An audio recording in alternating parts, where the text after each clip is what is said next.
oh, I'm sorry. Sorry, forgot to hit record. Just want to make sure we get this in there. Thank you. Thank you. We might need a little bit of a background on this. Rebecca, I believe this manager, well, this is on the agenda due to a specific request. Actually, I requested that be added to all of our budget workshop agendas as a forum for anybody who did have a specific comment on the budget before the trustees engaged in the workshop discussions. I'm also aware that there is a specific request as well. Rebecca?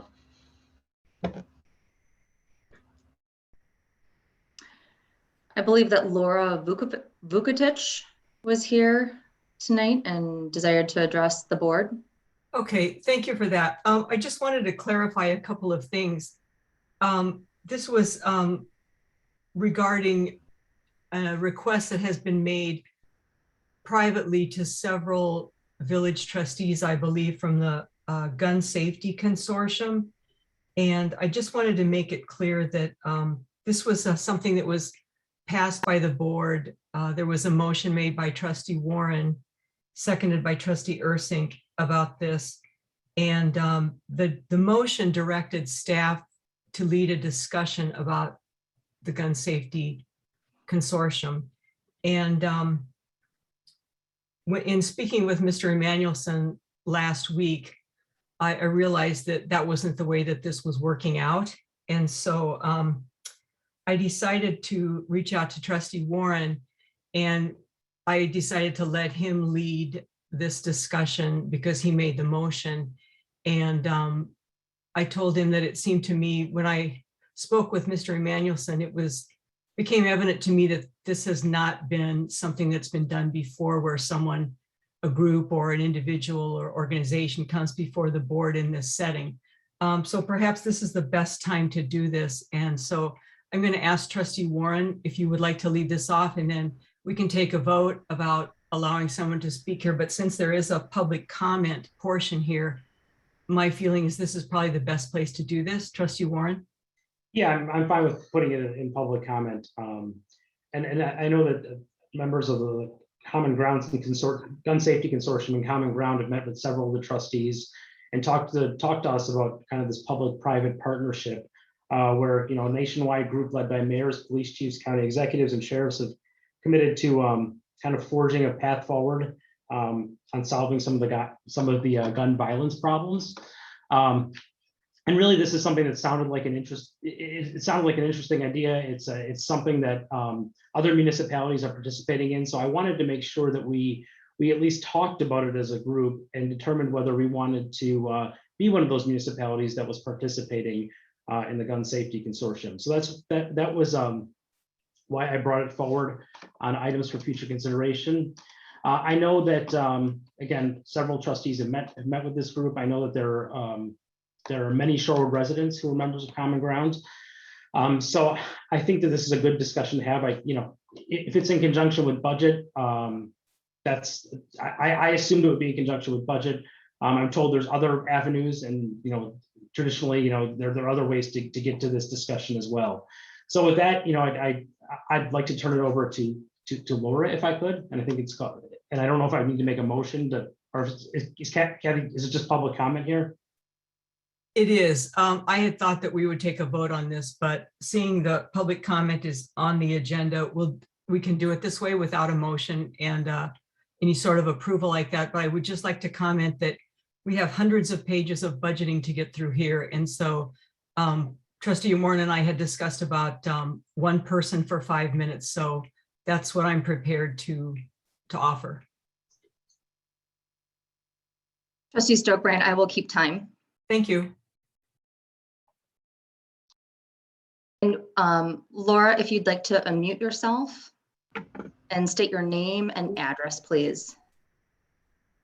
My name is Laura Wichitich. Should I turn on my video or leave it off?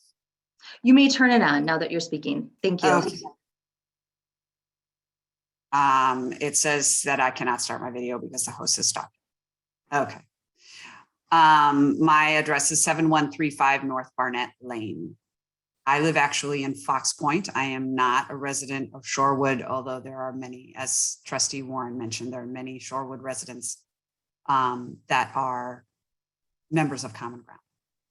Laura, could I just ask, please you to ask, spell the name of the street, please? Barnett Lane. LA. Thank you.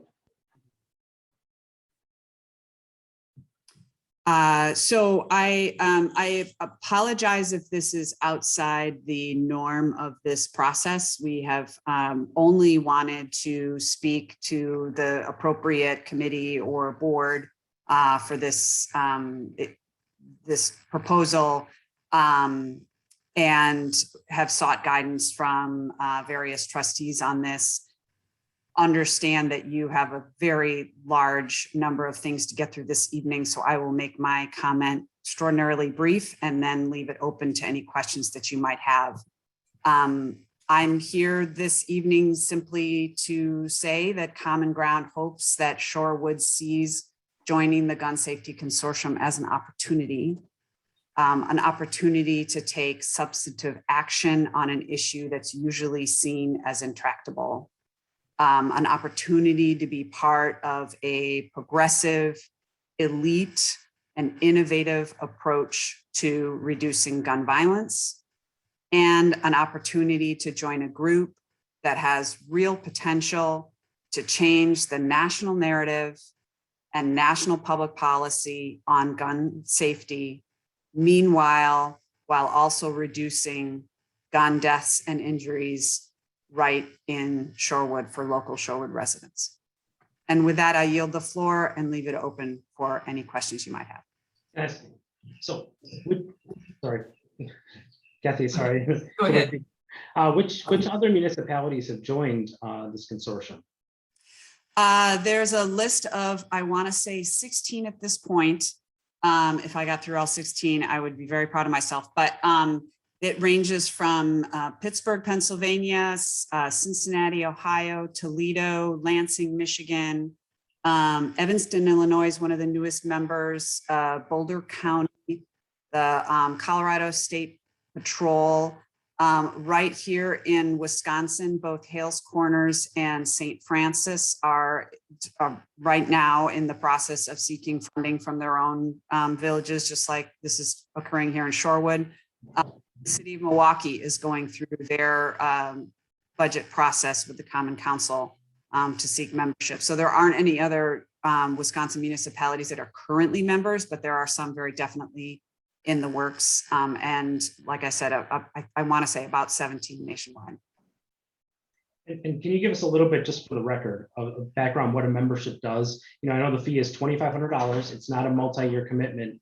And for that, well, I think you'll explain it better than me, but for that, you involve the police department in testing out some cutting edge gun safety technology, correct?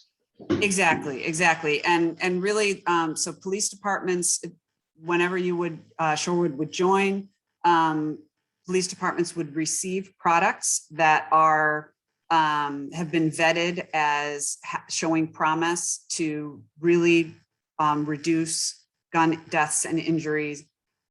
We like to say the best gun security product is the one that's used all the time. We're agnostic about what that is. We just want to find what those products are that citizens would actually use. As everyone knows, gun ownership is exploding in the United States. 2020 was a record year for gun purchases. And prior to 2020, the statistics said that 50% of gun owners did not properly secure their firearms. So this is a public health emergency, particularly as it relates to childhood deaths and accidents, suicides, and thefts, gun thefts.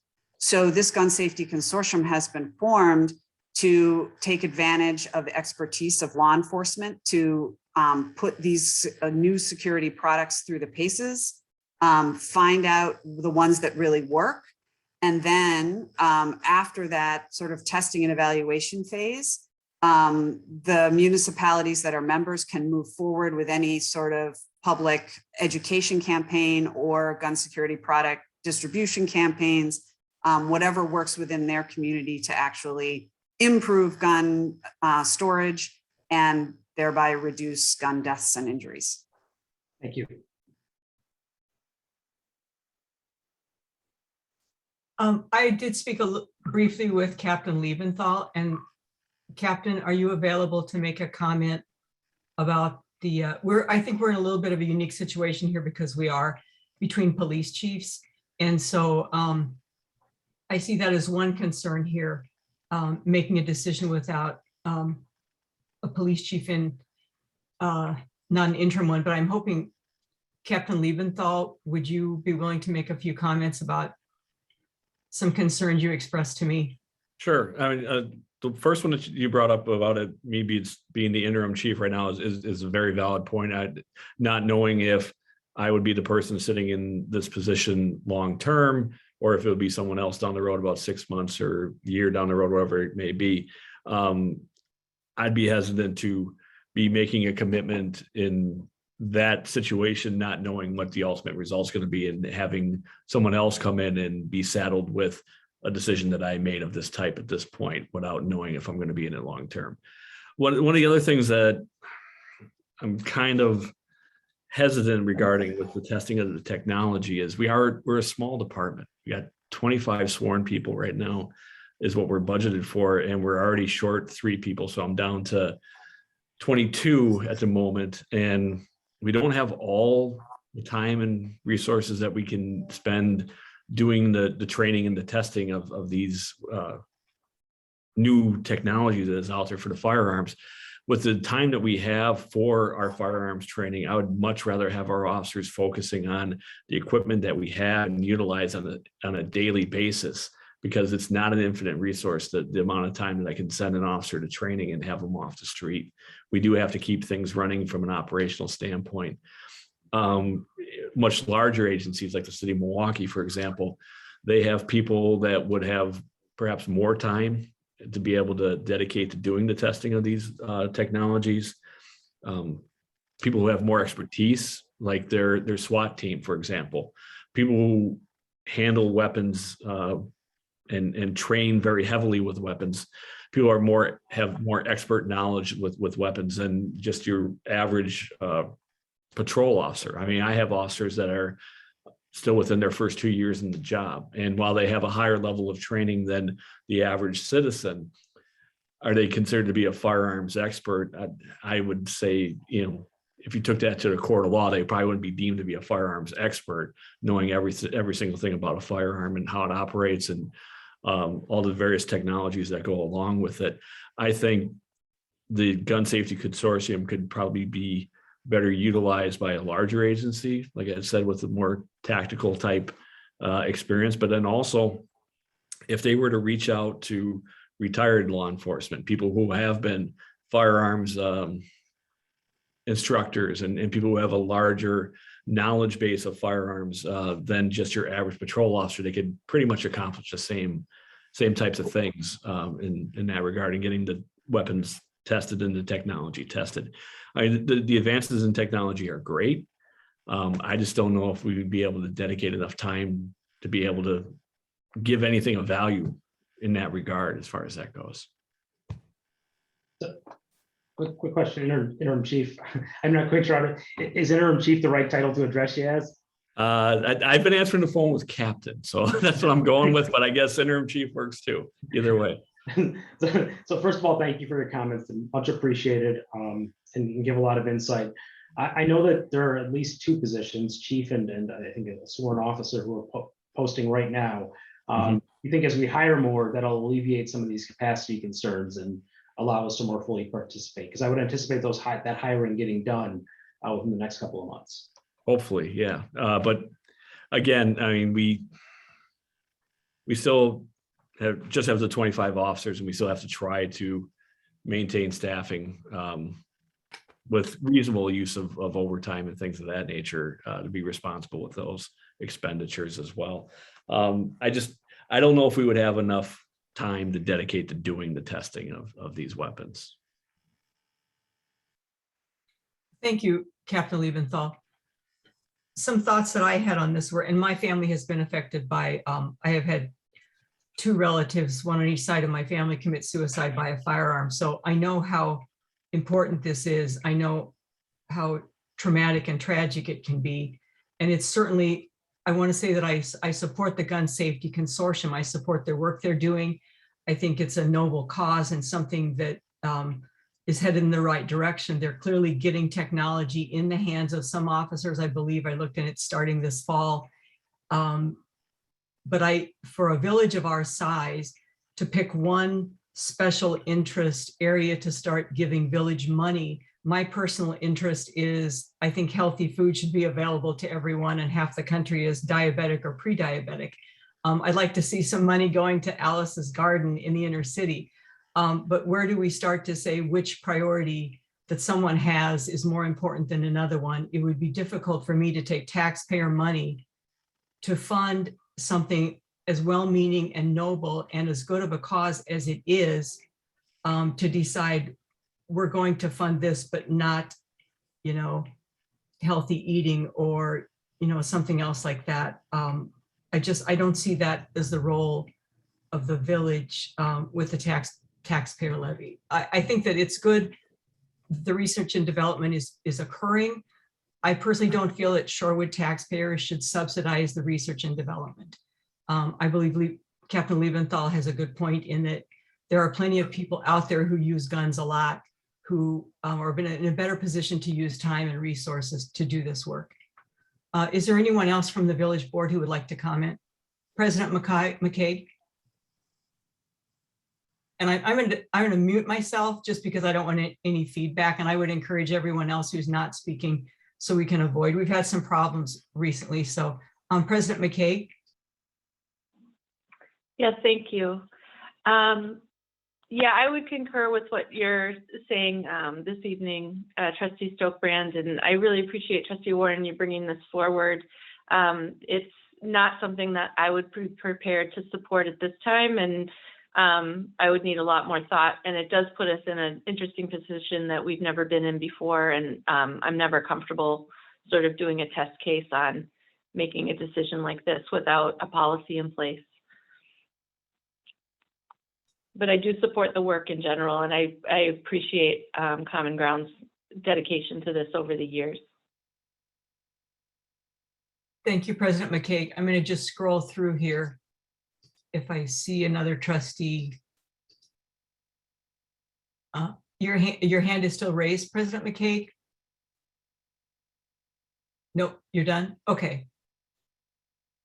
All right, then. I'm going to end this part of the discussion then, and thank you. Oh, Trustee Warren. Well, thank you for the discussion. And again, I thought this presented a unique opportunity due to the public-private nature of it, and due to the gun violence that has ravaged our country.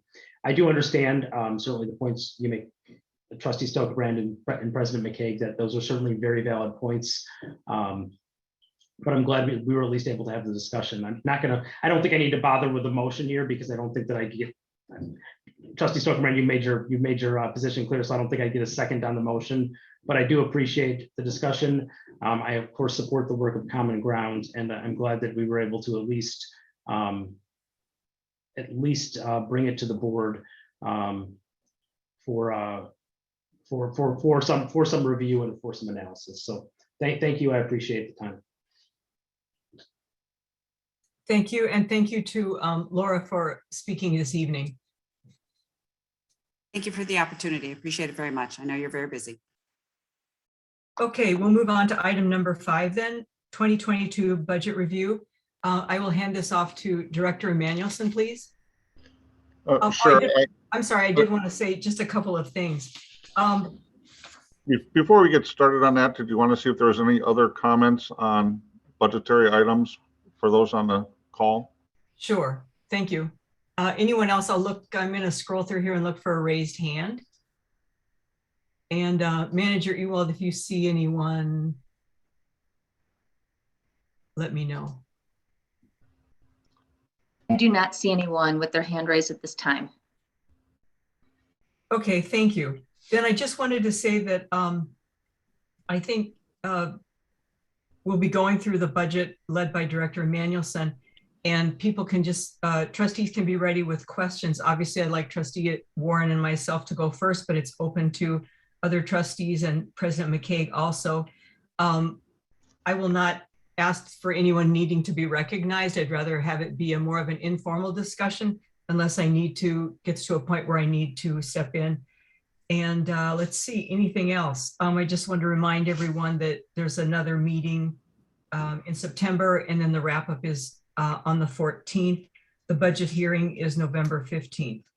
And so with that, also just to keep in mind that if we get into a big discussion, what I'd like to do is make a list, I think has been done in the past, about issues where we may need further discussion or have questions for staff. And I'm sure Director Manuelson and I will keep a list of those to be reviewed in the future, so we don't get stuck on one issue for too long, and then we can keep it moving. All right. Thank you, Director Manuelson. I'll hand it off to you. President McCaig, did you have something to add?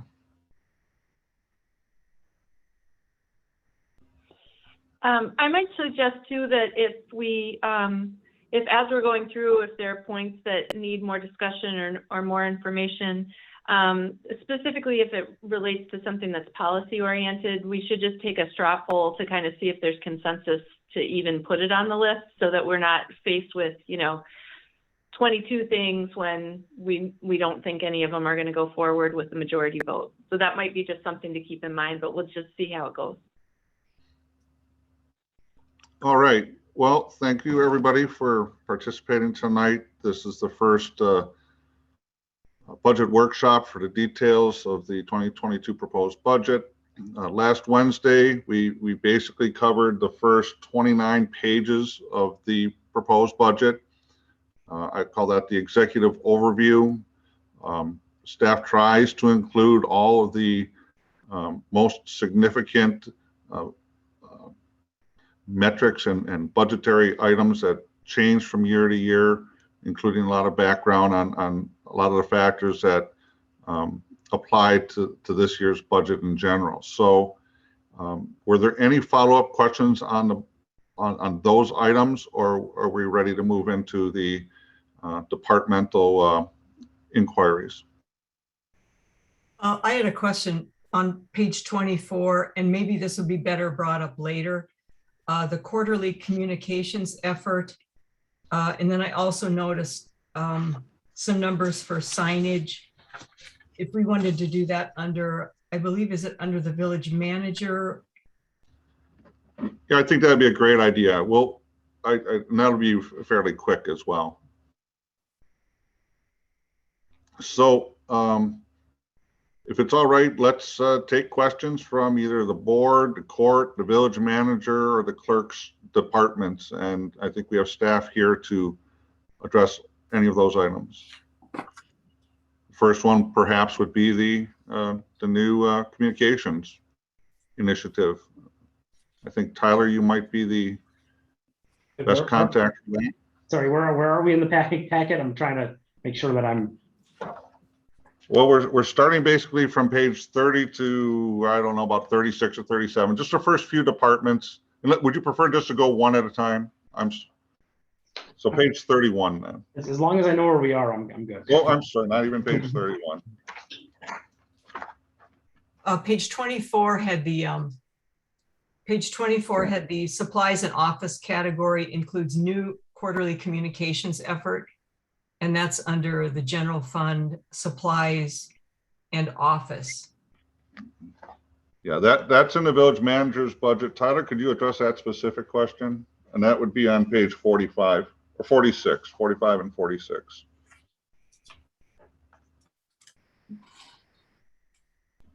You're muted, Tyler. Yeah, sorry. This is the quarterly communication? Yes. Right? Okay. Yeah, so I'll mention, this has come up with prior boards. I know when David Mento was a trustee, this was an initiative she brought up. And lately with the Marketing and Communications Advisory Committee, we had spent some time talking with them about strategies when it comes to communication. The main thing as we focus on trying to be a more inclusive community, and really hit at maybe some populations that may not always receive our communications through like the manager's memo, for instance. Electronic communication. We're very heavy on our electronic communication. I feel it's very strong.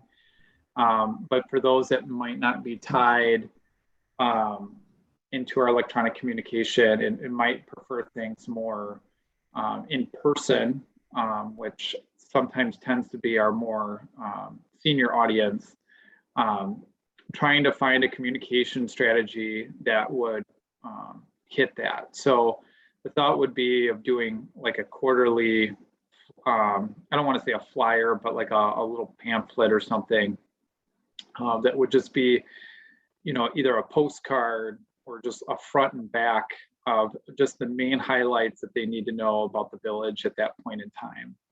And then we would time it out where it would occur exactly in between Shorewood Today magazines. That's probably the period of time where we have our biggest gap when it comes to printed materials of communication. There's definitely some events that the volunteer committees do or initiatives, policy discussions at the village board level where we hit that awkward time in between 3 months of the magazine that we can't get information out. So the strategy would be of developing just some quick bullet points to let people know what they need to know. And we would provide a lot of links either to the village website or just let people know where they can get more information. Just knowing that with this communication style, you know, it's really, you know, very broad summaries.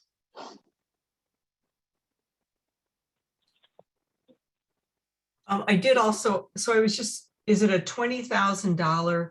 I see on page 46, it's 20,000, right? I saw 10,000. I was going back to page 31. I saw something about $10,000. Is that for the video boards? 10,000 would be for the video boards, I believe. Yeah, the video boards, once again, another communication strategy where we're trying to hit other audiences and populations that we typically wouldn't. So the thought of the info boards, it'd be very similar to the info board that would be in the village center, but we would work with businesses, up to 5 businesses for kind of this trial period, where we would put monitors and be able to have news updates and announcements that I could update right from my desk.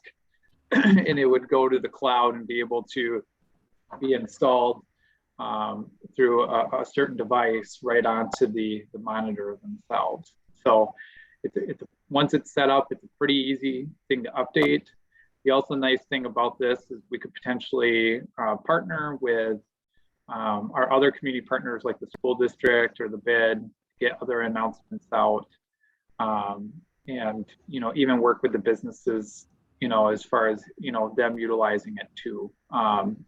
But it would be a slide, you know, basically a PowerPoint slide that would rotate with some announcements. I think the other benefit of this strategy is if we have some kind of emergency alert that we want to try to get out quickly to people, this will be a really nice tool.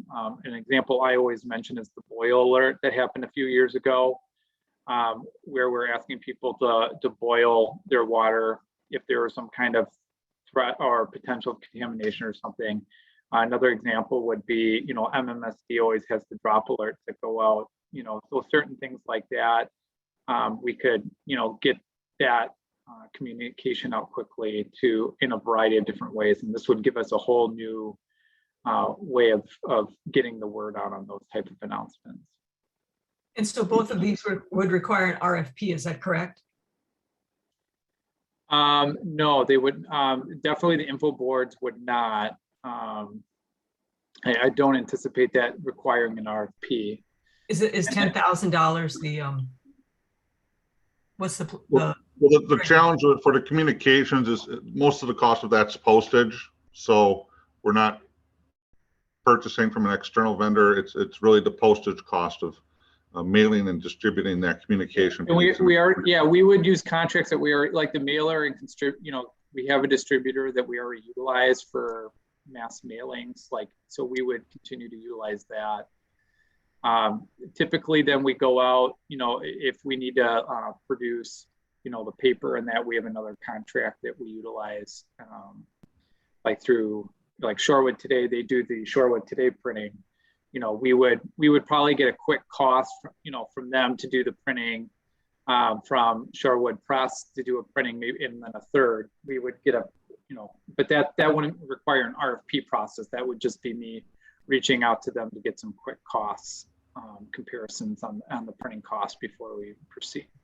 So there's no going out to bid for any of this work. So the quarterly one is by mail, is that correct? Correct. Okay, but no RFP. We wouldn't go out for a bid because most of it's mailing and. Yeah, it wouldn't be the only bid process I would probably do is the actual production of the paper copy that would go out, whether it's a postcard or a flyer. But that wouldn't entail an RFP. It would just be me reaching out to the businesses asking, hey, for 7,000 of this, what would the cost be?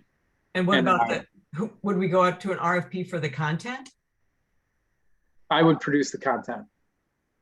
Wow. Okay. And so it's only going to be like a front and back. It's going to be very short and sweet. It's going to be nothing like the Shorewood Today magazine. Very, very brief updates. It would almost be kind of like the manager's memo, but I would even say it would be briefer than that.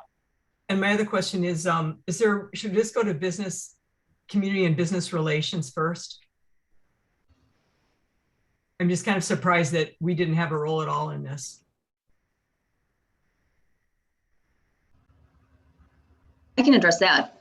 So one of the things that what got brought up on a prior village board agenda was for us to consult with the marketing and communications committee to talk about different opportunities and in their expert opinion, what would work best in terms of avenues to move forward to diversify our communication.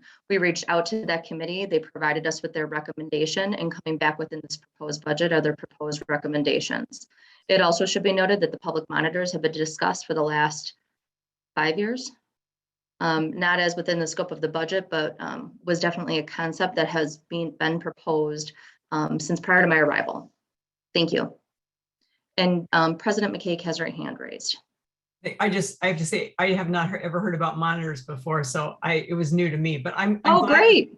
I'm glad to see people are thinking out of the box a little bit. And I do want to just quickly say that I appreciated efforts in the planning department when they talked about changes, you know, to require more notices mailed to residents within an area where a change could occur and publicly noticed in the media such that we have. So I appreciate those changes to increase communication by staff. President McKay?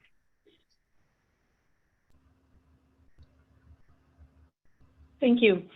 Yeah, I was wondering if you really think about how many mailers that we do. We have been doing more village-wide postcard mailings to reinforce different things like applying for boards and commissions that happens every spring, comprehensive plan focus groups, things like that.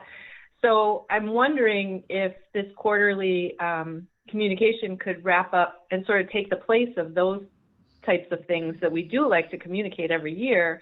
And then with an increased size, perhaps it's a third page or a half page or whatever size it is, it allows some extra room to always encourage people to sign up for the village manager's memo if they do have electronic. And so, you know, it can kind of serve as an ongoing campaign to recruit more subscribers and then act as some of those mailings. Yes, Tyler. Yeah, so President McKay, thank you, great point. I just want to let people know that if you looked in like prior budgets on that part of the village manager's budget, you would see about $6,000 to $8,000 was allocated for mass mailings.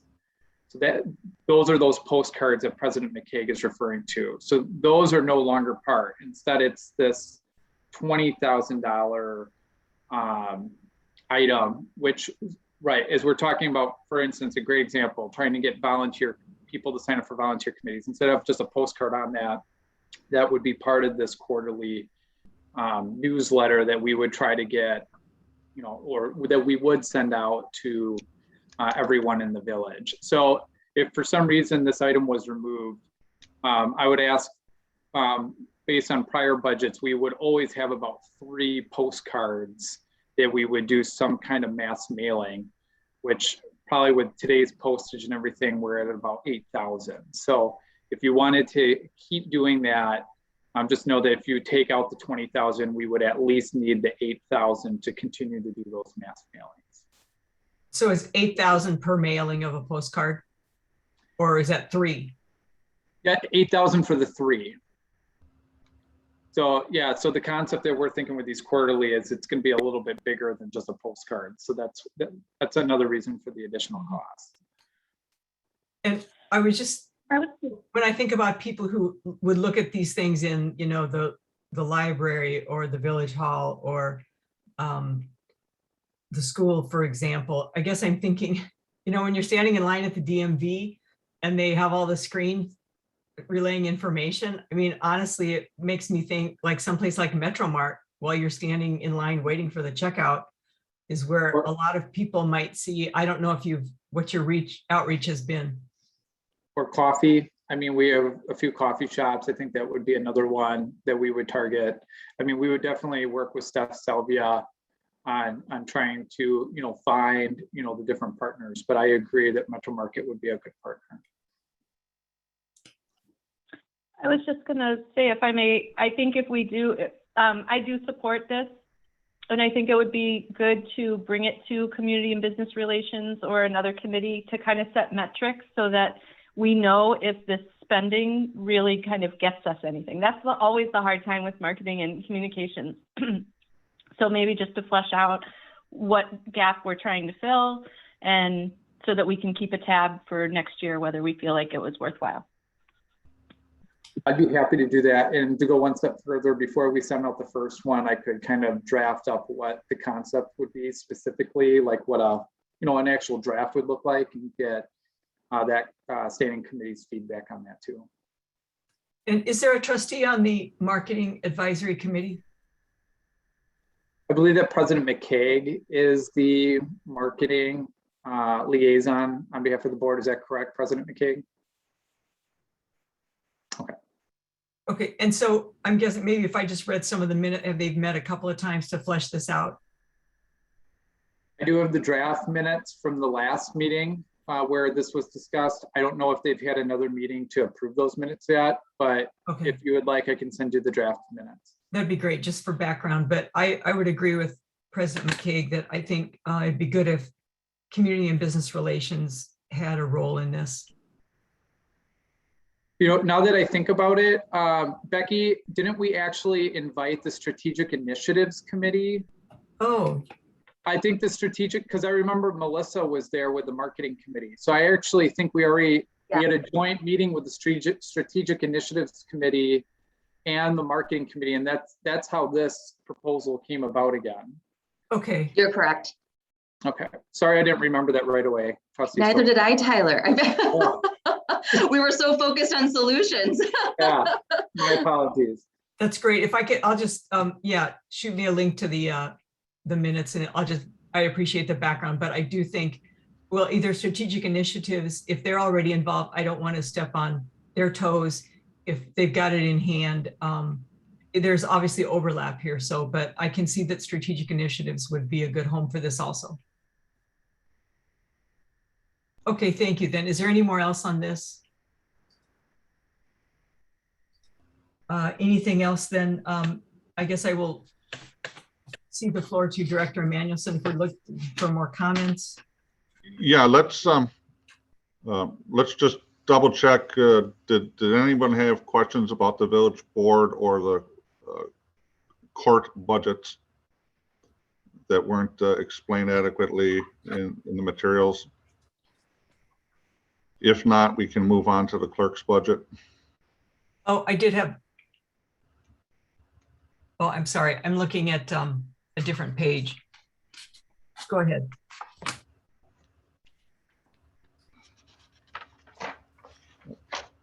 The clerk's budget is on pages 49 and 50.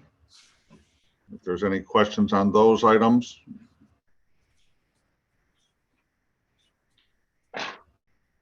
If not, Finance Department budget follows that on pages 52 and 50. I did have a question mark about clerk services, page 49. All right, It's professional education doubled. It's not a lot, but it was doubled. that's correct. With some staff turnover, we are anticipating that the new clerk will need a little more engagement in the process. So when they arrive at some point in time in the near future, hopefully. Okay, and the other thing I noticed on that was same page, second line, that operators' licenses are down a lot. Is that like for hair salons? That is bartenders' licenses.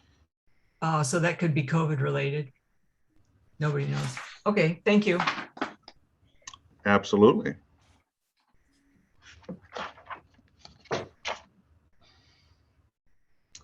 Anything in the finance department of interest?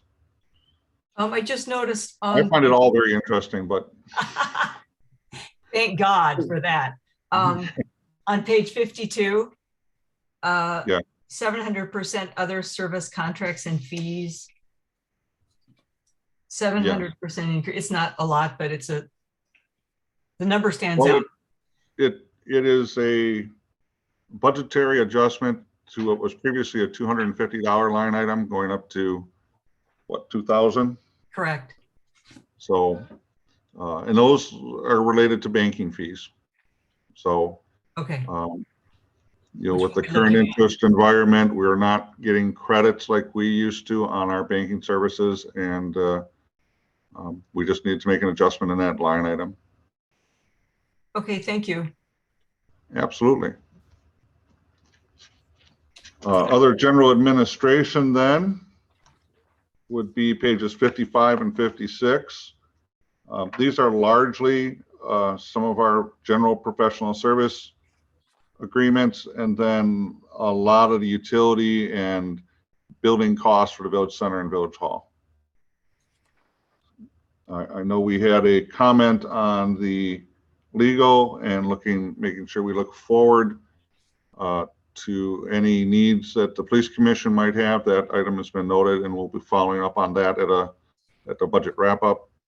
So it's Mark, sorry, is it in this document now, or is it just something we're gonna? No, Okay. no, we'll loop back to that and wrap up. Okay. And what part of the budget would police commission costs be under police or general administration? It would be legal costs, Okay. general legal, or probably, yes, it'll be under general legal.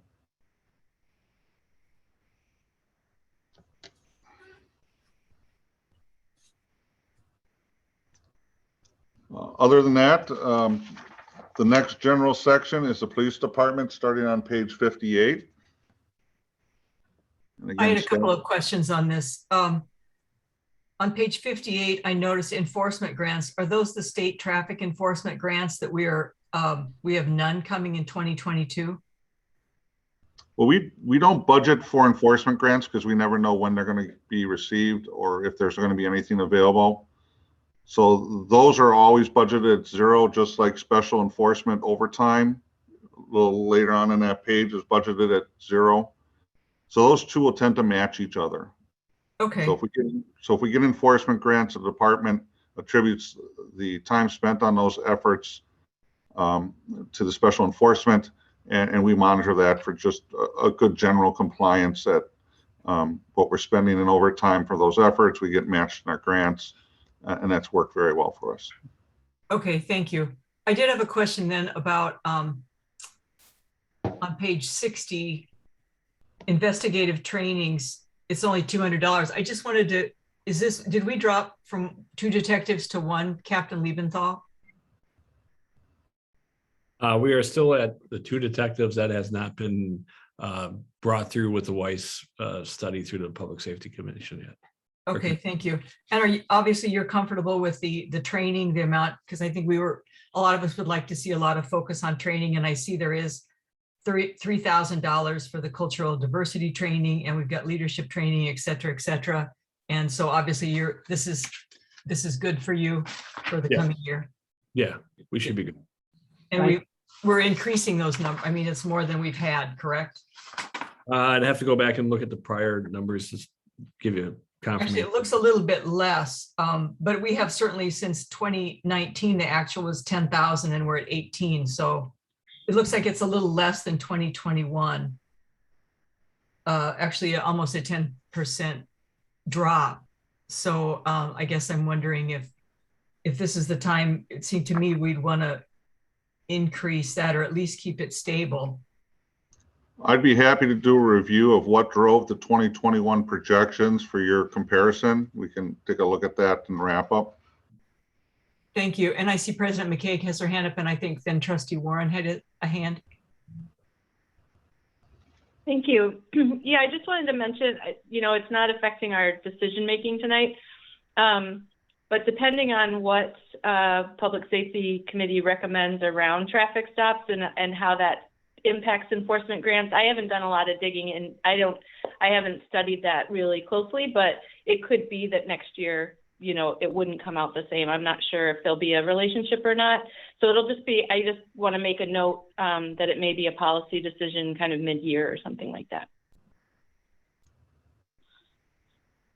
Thank you, Trustee Warren. I just had a question, 5058, and I know we've talked about this, but I cannot remember. So the on-street parking, we anticipate going from 140 to 180. Why such a big jump? In general, we've had a little higher level of participation in that program than we initially projected for the 2021 budget. So I'm looking at current trends and what we're seeing in our monthly permit issuances, and that would project out to the number in the budget for 2022. Thank you. And I did notice postage costs are up quite a bit. Is that just because costs are up, or is that a public outreach we should know about, or anything come to mind? Postage is up because we anticipate doing some of our own mailings now that we've switched citation management, parking and citation management software programs. Those will be done through in-house expenditures, not through a general contract with the previous provider. Thank you. And President McCaig has her hand up. Thanks. Is it possible that with the on-street parking permits, it's because they're available now and those revenues were showing up in parking tickets because we didn't have overnight parking, or as those complimentary free nights that then would, exceed? So I'm just wondering if it's not necessarily that more people are parking on the street. It may be that they're showing up and being counted differently. Hard to say from the data I have. I can tell you that our trends are showing that we're issuing about 400 permits per month. Citation revenue is dropped off some. So I would imagine that as we did when we originally contemplated this, there was a number of scenarios, and one of those scenarios did in fact show that with more people permitted to park, there'd be fewer citations. So I think that's pretty consistent as an analogy, absolutely. So it might be nice as another kind of metric, like, maybe we want to look at that in terms of tracking in the future. But just to put a pin in it, and parking lot has nothing to do with budget.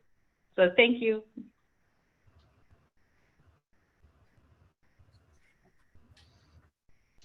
Anything else in the police department budget that we can address? I did have one other thought. I noticed in the court budget, we have translation, maybe interpretation services. I don't see that here. And I know that came up in the Vice study. Is it not in here because we just don't have our hands around, or can't get our head around yet how much translation interpretation we might be providing in the future? I know we talked about getting complaint forms in other languages. If Captain Liebenthal is. Yeah, we looked into services through the language line and trying to get a quote from them to try to see how much it would cost to do like a subscription type situation. And I'd have to go back and look and see what it was that we returned from them. But right now, it's not something that we're utilizing with any frequency. At some point, once we do get the complaint form finalized and trying to get it interpreted into different languages, we'd have to look and see what options we had.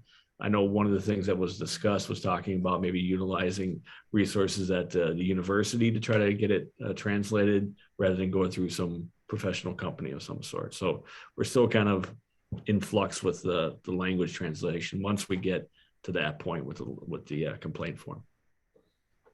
Thank you. Yeah, my thought is that next year we might have more implementation expenditure proposals related to the police organizational study. We just haven't really gotten there yet.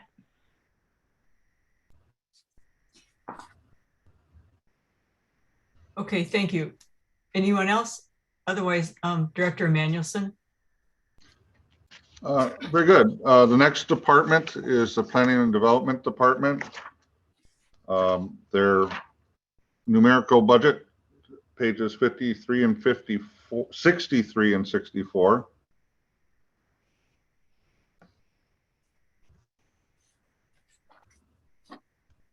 I don't personally see much new developments in there, but happy to answer any questions. Otherwise, we can move to our other public safety divisions, which are our primary safety budgets. All right, those would be on page 66. So this is one area, we did cover this a bit in the overview.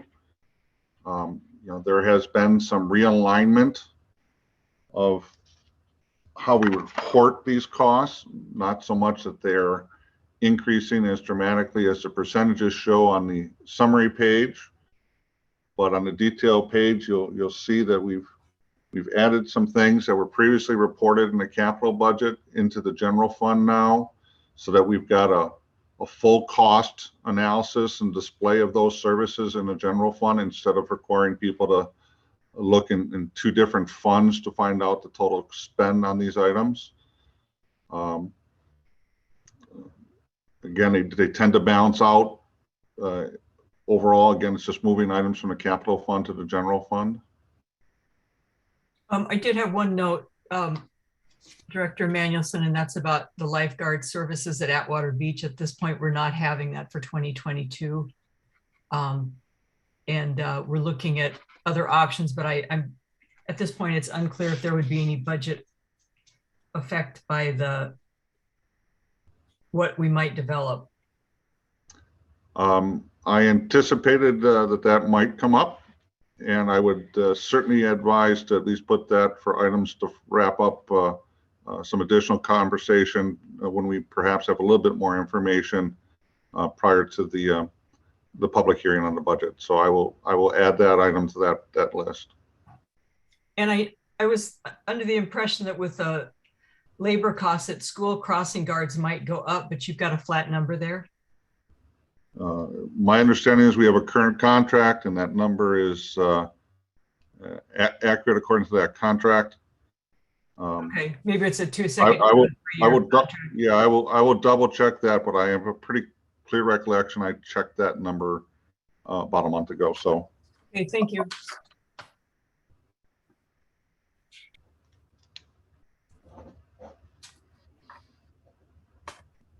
I did have a question if Leanne is on the call.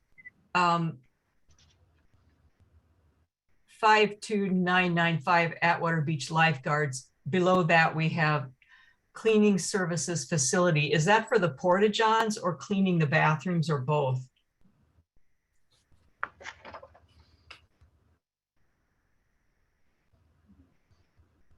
And then again, that would be for cleaning the bathrooms. So if we don't have lifeguards, are the bathrooms ever open? Yes, they would be open during the hours that we have staff. So we typically open them shortly after 7, and then they're locked prior to 3:30 on weekdays. 7 a.m. to 3:30 weekdays only. Correct. Okay, and so the porta johns are a separate item somewhere. Right, those are cleaned at the time they're serviced by the company. Okay, thank you. And unless there's any other questions, the Public Works Division is next in line for review. And that's, well, technically it starts on page 69 with the broad summary. Again, you know, there's a lot of pieces within the Public Works Division, so we always thought it was beneficial to provide a Public Works wide summary, and that's on page 69. And then the operating divisions in more detail are provided on page 70 and the following few pages after that. I have a question about the leaf collection costs being reduced. Was that a shift to the, did I see to sewer maintenance?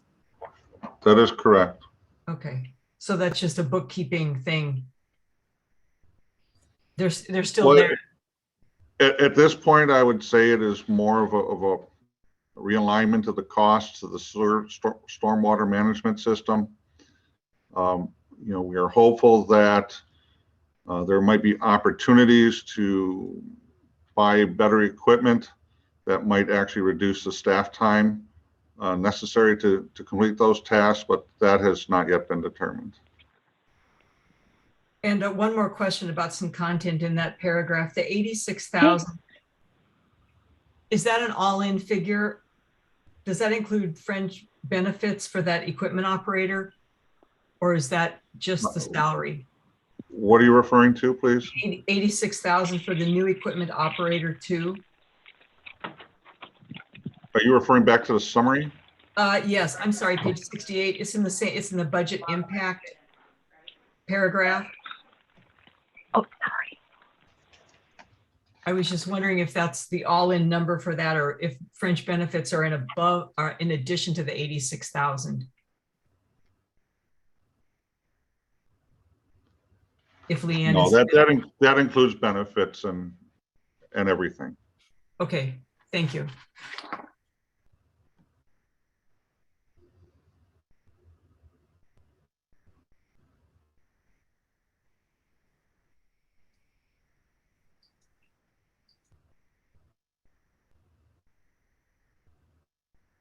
If I might move on then to page 70. Absolutely. I'm just curious about cart recycling bin sales. So there's good demand. That's what that increase shows? The increase is, again, looking at our trends in history, we're projecting about $1,000 this year. It was $955 last year. So that's, you know, that seems to be the current trend. And so does that include the compost ones also? No, it doesn't. No. Wow. Okay. And always want to know why we're charging less to Whitefish Bay. The Whitefish Bay number, if you really look through the detail sheets, correlates to all the tonnages that we're projecting that they're going to deliver to the village, and then we just charge them back. So that's strictly, you know, 99% just an offsetting entry to the costs that are in the expenditure section of the budget. Same thing for the school district. So whatever those metrics and trends are, the revenues just offset the expected costs that are already in the budget.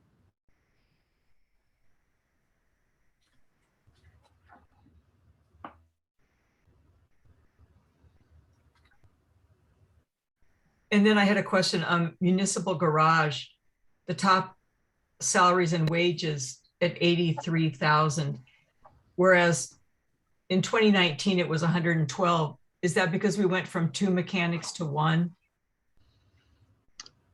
That's correct.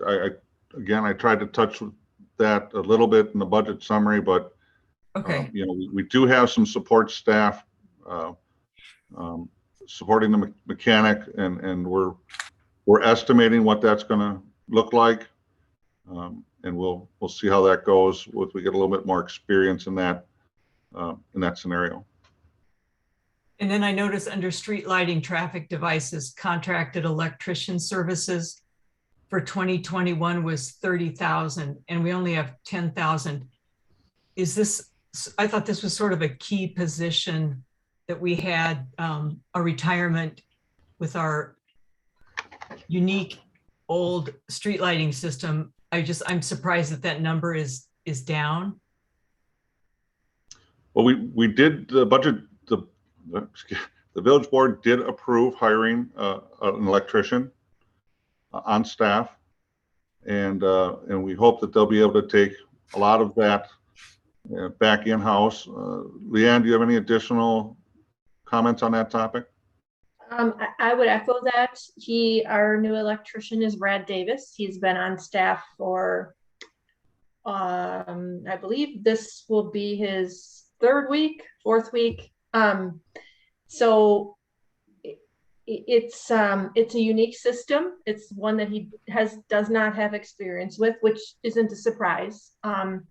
But it's going to take him a bit of time to get up to speed on that. And so we do anticipate that we will likely need some contracted support next year, but are certainly hopeful and projecting that it will be less than was required this year for the period of time that we were without an electrician and training our new electrician. Congratulations on the hire. Thank you. He's a great guy. Very hopeful that this is a long and prosperous partnership. Look forward to meeting him. Thank you.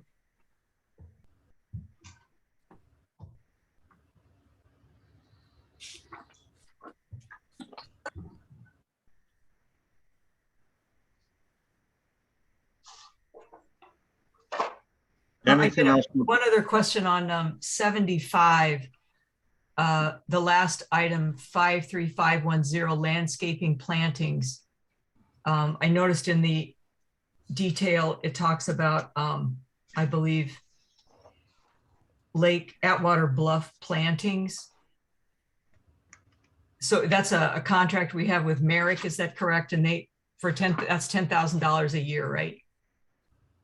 That is correct, and that's based on a previous land management assessment. So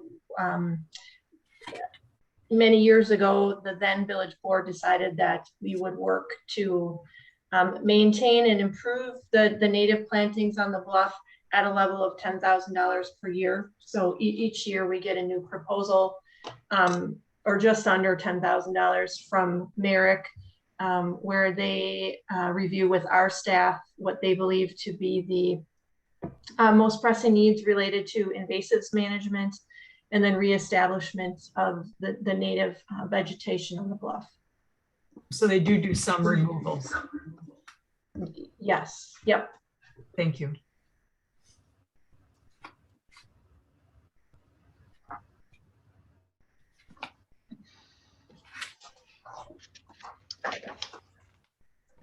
If we're ready to move on to the next section, that'd be other financing usages on page 82. And from a budgetary perspective in 2022, right now, the only thing that hits that line item is the continuation of the village board's practice to mitigate the increase in the tax levy for debt service through the use of general fund reserves to limit that increase to 5% until we plateau in a couple of years from now. And at that point, debt service should start to decrease over the longer term.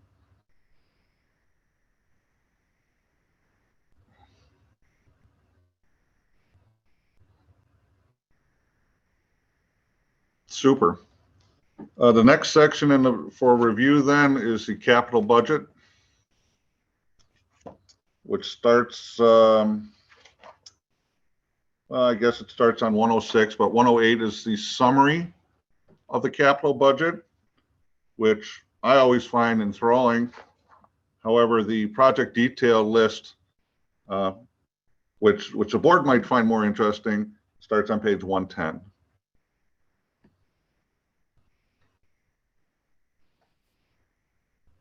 Mark, I had a question. I'm going to go back to 108. All right. If you could just explain to me the first line, property taxes, why that's so much higher?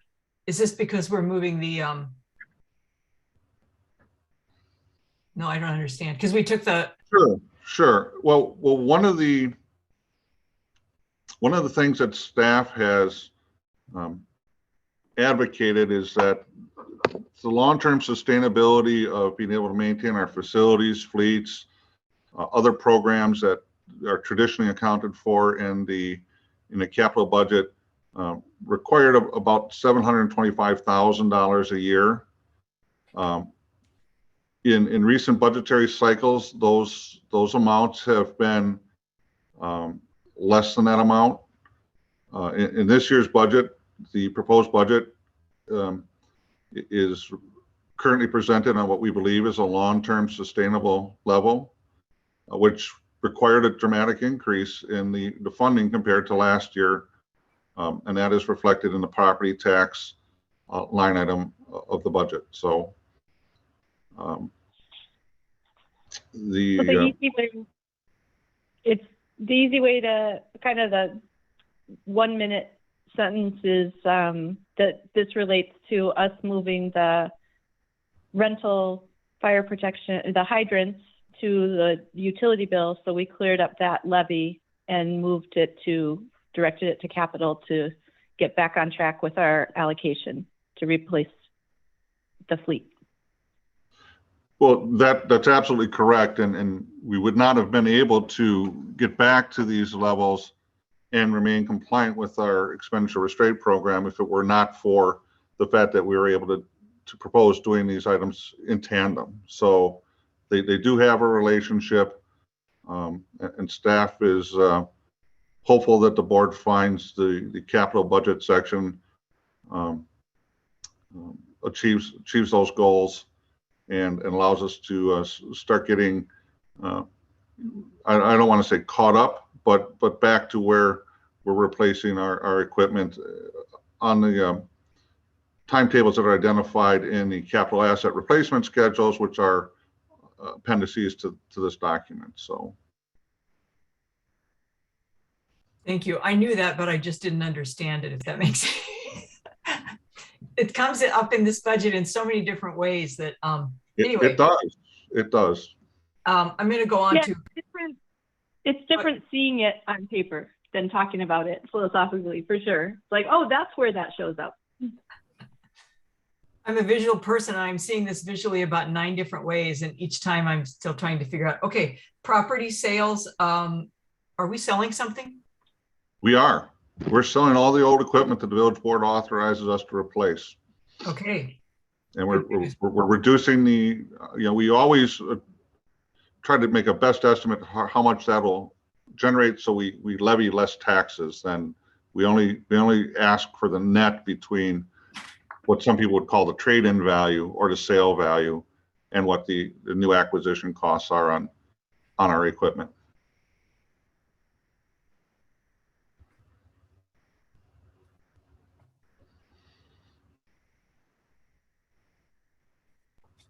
Trustee Warren, did you have a question? No, I'm just trying to go through the schedule and take a look at the identified priority needs, deferred, and identified improvements. So I'm just kind of working through with my pen here. Sorry, that's why it looks like I'm raising my hand. Okay, I had a question on page 112. The priority rating, is that something from last year, or are we going to do that? Is that going to be new this year? I don't remember doing these numbers this year. Well, I don't remember if last year was the very first year we did it. I'm thinking it was. This is staff's attempt to try to share additional information with the board within the context of all of the requests. You know, where do they rank on the must do, would like to do, or what are needed but could be deferred. I mean, the heading there is on page 10, what those ratings are equal to. And then I think I repeat them at the bottom of the charts, or at least on my, no, not on, in my workbook, they're on the bottom, but. Okay, and so this is a staff priority rating, not the village board. Right, it's to give the village board an this. indication of how strongly staff believes that these materials are needed. Okay, thank you. Trustee Warren? Yeah, I was just trying to remember back to last year. It seems like a long time ago. I think last year, and my inclination is to do this year this way too. You know, the ones I think we said, you know, those are things we clearly have to do based on staff recommendation. And then I think what warranted further conversation, or at least this is how I think about it, would be the 2s and the 3s. But I think, you know, and correct me if I'm wrong, that we did it that way last year. Yeah, again, our hope is that adds some more information for the village board to consider in the event that additional discussion for decisions not to fund everything that's been proposed. Just again, you know, trying to provide more information for your consideration. To me, on page 112, document scanning digitization should be a number 1, because I think that accessibility is so important. And was there any chance that this was going to be covered by some COVID grant money? Well, it is under the ARPA project subsetting there. Yeah, I'm sorry. So this is the one item that we'd really like to get started on and have included as a detailed item. As you recall, we reviewed on Wednesday the conceptual framework for some of those other potential items.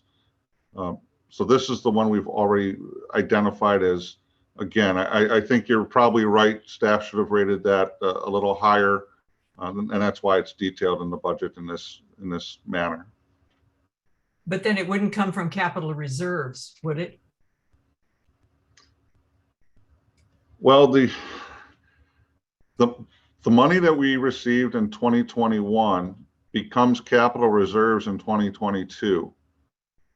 So okay, this is drawing on the restricted ARPA grant money in the capital reserves and the capital fund. So if you were to glance back, and I hope I did this right, if you glance back at page 109 in the bottom section, you'll see that red number there, ARPA funding under restricted fund balances. right.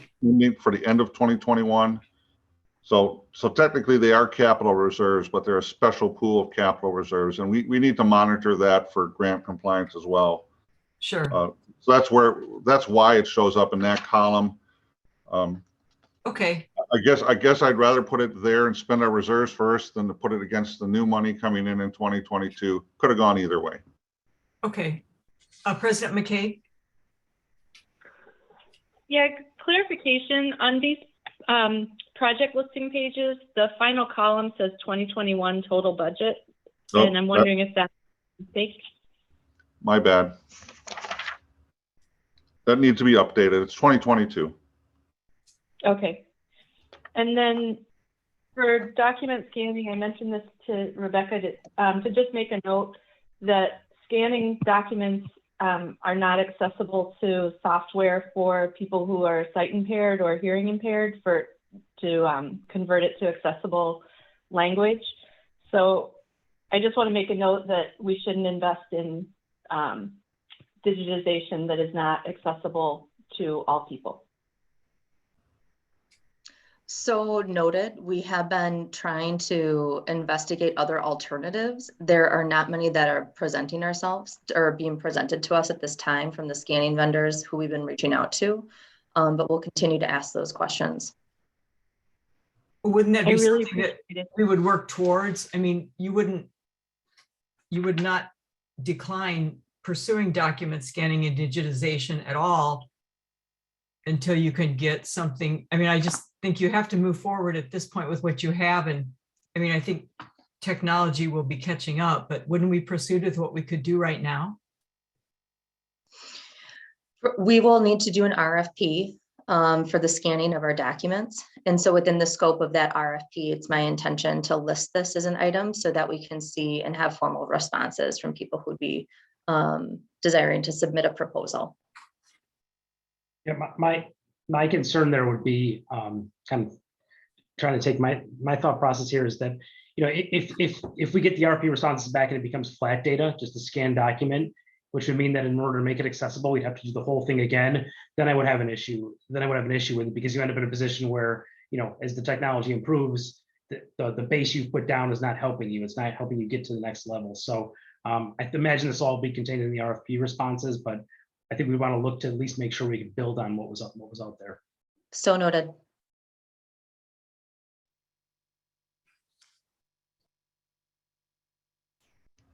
Any other questions about the items in the capital budget? I'm sure everybody is familiar, or I hope everybody's familiar that, you know, we do have detailed pages on each project that follow the numerical presentations. So we hope we covered as much of that as possible.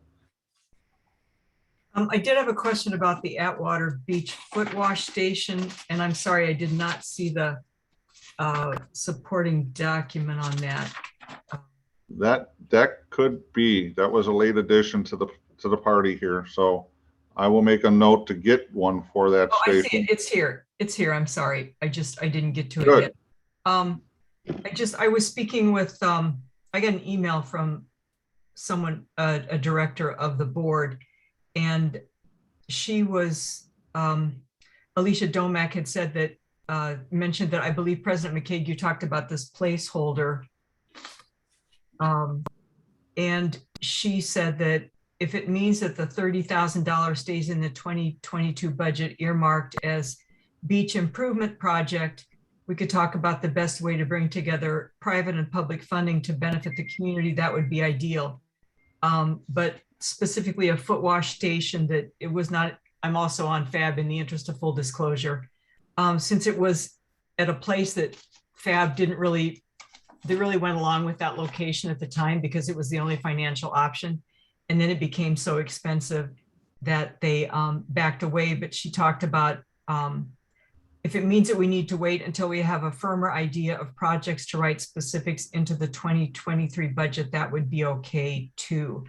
I just wonder if a better option for this would be to develop a long-term plan for Atwater Beach and then look for ways that there could be possible public-private collaboration. We could look at the Lake Park Friends, Friends of Estabrook Park, see how they work with the county to come up with ways that they might collaborate on projects instead of leaving it to this one project with this cost.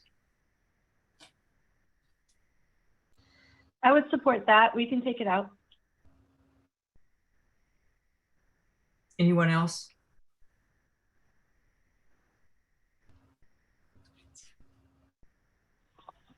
Thanks for doing that All right. follow-up communication, Cassie.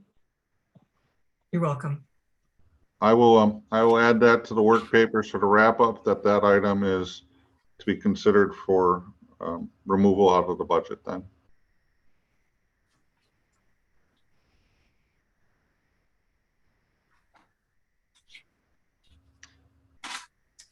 All right then. The next section that we'll talk about are our utilities, which start on page 146.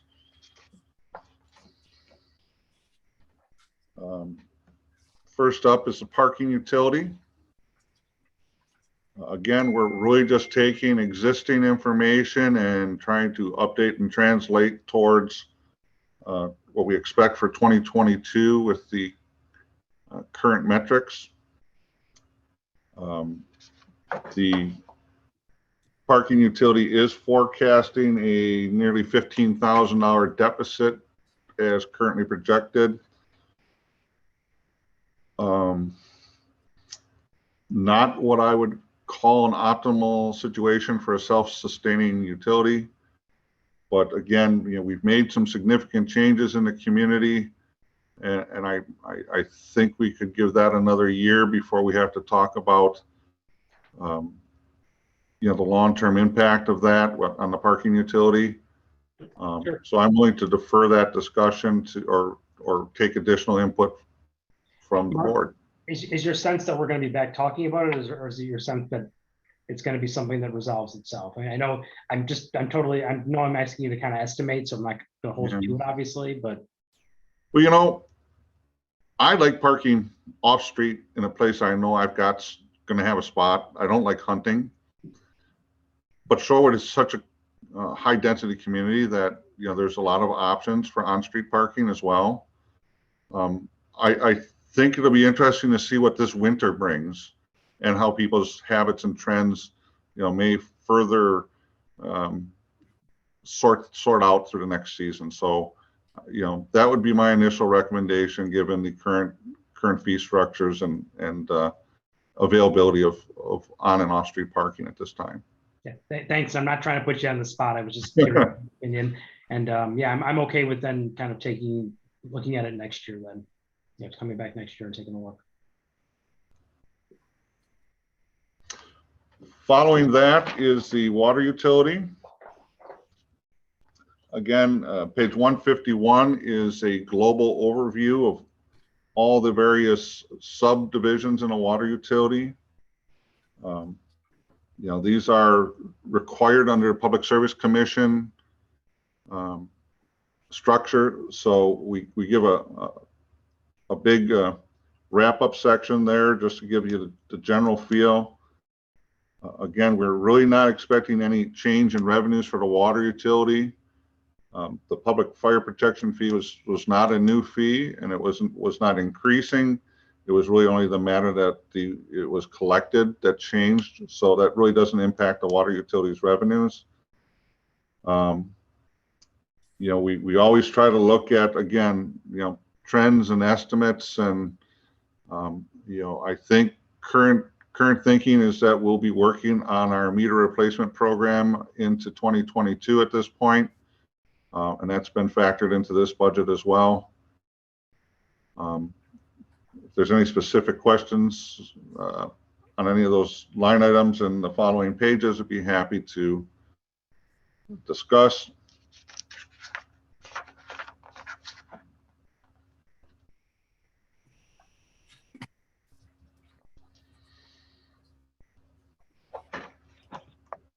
I would just like to say good work on the water utility work over the past couple of years.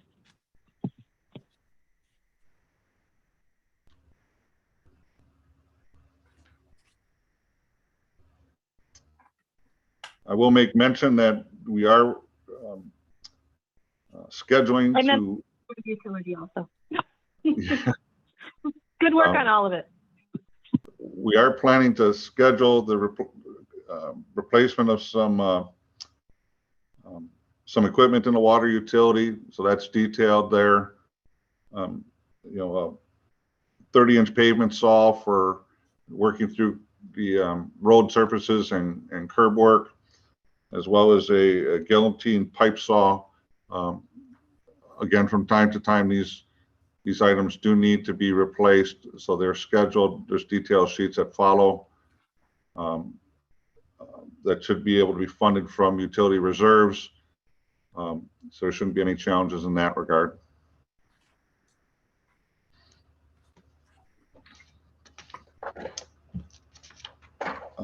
Page 160, then we move to the sewer utility. Again, summary page of what we see the overall. We are expecting a revenue increase in the sewer utility. Staff brought before the board earlier this year approximately a 25% increase in fees in preparation for the upcoming Southeast Sewer project. We believe that this is going to really position the utility to be in the right place as we go to bond for these funds.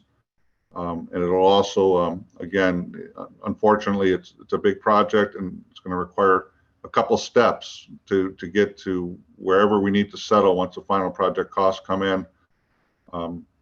So this is the second step of what we had always anticipated to be a three-step process to be able to pay for those infrastructure improvements in the Southeast. Again, I'd be remiss if I did not remind that we've done a lot of stormwater improvements in other areas of the town or the village rather over the past 6, 7, 8 years. This is the final component to that effort relating to the 2010 flood and other system improvements. So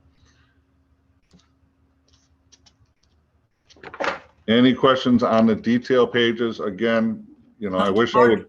Did you say this 25% increase was step 3 or step 2?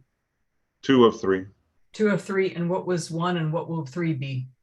1 was about a 16% increase, and we have to wait till final costs on all the projects come in for me to make a recommendation on what will be the long-term final rate for the sewer costs.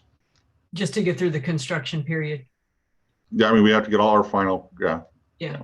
So it'll be a good 2, maybe 3 years before we have all that in place for me to have any final recommendations. Right. Thank you. So again, we do a lot of looks at trends and history. You know, Public Works deploys staff in a manner that, you know, takes care of the needs of the utilities and operations throughout. They can shift from time to time depending on what happens. So these are our current projections. I'll also take a note that the sewer utility is also scheduling a replacement of one of their backhoe and loader equipments. Again, we believe that this will come from the sewer cash reserves. And the utility will also continue to self-fund the sewer lining and manhole rehabilitation programs, as well as continuing to self-fund the engineering costs for the southeast. I always get that CC program, Southeast Combined Sewer Infrastructure. So Southeast Area Combined Sewer Improvements. Area. I was like, he's close. Close. I just had one general question about usage, because we have to pay for water. I mean, it's sort of 6 of one, half a dozen of the other. We have to pay for the water, we have to pay for the water treatment, but we charge, you know, water and sewage fees. Considering that we are so residential, did we see much of an impact with revenue and expenses because of COVID? With so many people working from home, with us being so residential, did it all sort of come out in the wash? You know what I'm saying? In terms of. Well, I think there's definitely some nuances to the usage. I think household usage went up a bit, not a lot, but a bit. But also for most of that year, you know, some of our school systems were closed. Some of the other facilities were functioning at reduced levels. So I think it kind of balanced out in general. I mean, I'm sure I could find finer nuances if I needed to, but for budgeting, I really look at the high level consumption numbers to make sure our budget's built on the annual trends. So not a big game mover for the utilities, and some went up, some went down. And so the biggest change we see department wise is that the parking lot usage went down, and obviously we approved off-street parking, and as a department it's a smaller thing. So in terms of the budget, nothing really there's no big movers and shakers except the bookkeeping change we made, moving the fire protection fee from the property tax to the water bill. That's probably the biggest budgetary change we're seeing. Well, that's true. The other one is, we did identify through staff discussions that as we did a few years back, that street sweeping is really a support operation of stormwater management. We did identify that leaf collections also as a key component that relates to stormwater management. So that's now accounted for in the sewer utility budget. Was not a dramatic dollar amount, but it was a shift.